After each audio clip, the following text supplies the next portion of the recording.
Қайырлы күн достар, қалдарыңыз қалай? Бүгін сіздермен бауырсақтың рецептімен бөліспекшімін. Міндетті түрде видеоны соңына дейін қараңыздар. Міндетті түрде менің каналыма тіркеліп, подписация батырмасын басып, лайк, коммент қалдыруды ұмытпаңыздар. Сіздерден қолдау күтемін. Сіздермен Әйгерім Шынтемірқызы. Ал енді біз жылы сүтті құямыз.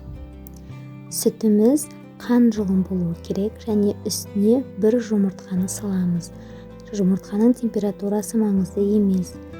Оның үстіне шекерді салып, шекер ерігенше жақсылап араластырамыз. Достар, менің каналымда сейсенбі, бейсенбі, сенбі күндері жаңа рецепттер шығады. Қапы қалмай қоңыраушаны басып алыңыздар. Сонымен қатар достар, менің каналымда булочканың рецептісі бар. Қазір жоғарыға сілтеме шығады, содан өтіп қарасаңыздар болады. Ал енді үстіне бөлме температурасында тұрған сары майды саламыз және жақсылап араластырып аламыз. Достар, төмендегі подписация батырмасын басуды ұмытпаймыз. Ал енді оның үстіне біз қопсытқышымызды саламыз және құрғақ ашытқымызды саламыз. Бұларды да жақсылап біркелкі масса келгенше араластырып аламыз. Ал енді үстіне електен өткізілген ұнды саламыз. Ұнды бөліп салған пайдалы. Біздің бауырсағымыздың жақсы көтерілуіне септігін тигізеді. Бастапқыда осылай венчикпен араластырып аламыз. Кейін қоюланғаннан кейін біз қолмен араластырып, жұмсақ қамыр илейтін боламыз. Достар, ұмытпаңыздар, менің каналымда сейсенбі, бейсенбі, сенбі күндері жаңа рецепттер шығады. Қапы қалмау үшін төмендегі қоңыраушаны басып алыңыздар. Мінекей осындай жұмсақ қамыр болу керек. Бетін жақсылап сұйық маймен майлап шығамыз. Мінекей сіздерге анықтап көрсетейін. Міне осындай жұмсақ қамыр.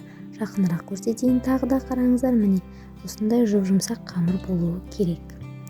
Ал енді үстін біз өздеріңіздің қалауларыңыз бойынша осылай пленкамен қаптап жауып қойсаңыздар болады.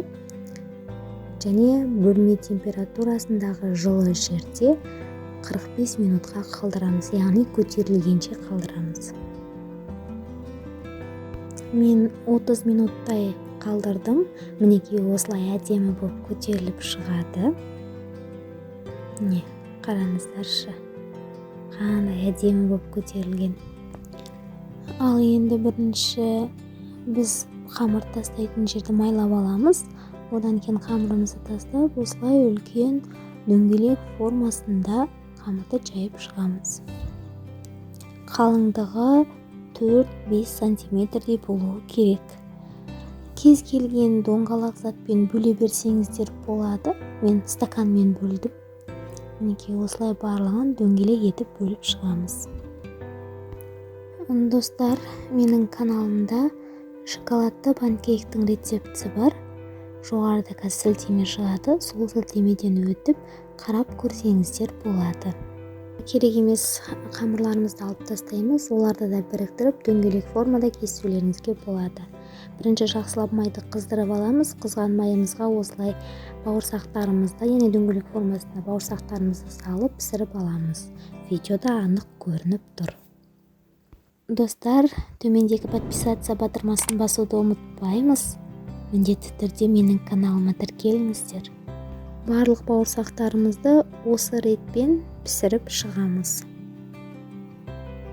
Мінекей қатты күйіп кетпеуі керек, оттың астын бақылап отырамыз. Мінекей біздің бауырсақтарымыз дайын болды. Дәмі енді өте керемет. Жасап көрсеңіздер ғана сіздер дәмін көре аласыздар. Міндетті түрде жасап көріңіздер. Өте дәмді болып шығады. Енді міне арасын бөліп көрсетейін. Қараңыздар. Қандай жұмсақ, қандай оңай әрі тез бөлініп жатыр. Мінекей. Арасы да өте керемет болып шығады. Өте жұмсақ. Жасап көріңіздер. міндетті түрде менің каналыма тіркеліп, подписаться батырмасын басып, лайк, коммент қалдыруды ұмытпаңыздар. Сіздерден қолдау күтемін. Рахмет, сіздермен бірге болған Әйгерім Жантемірқызы.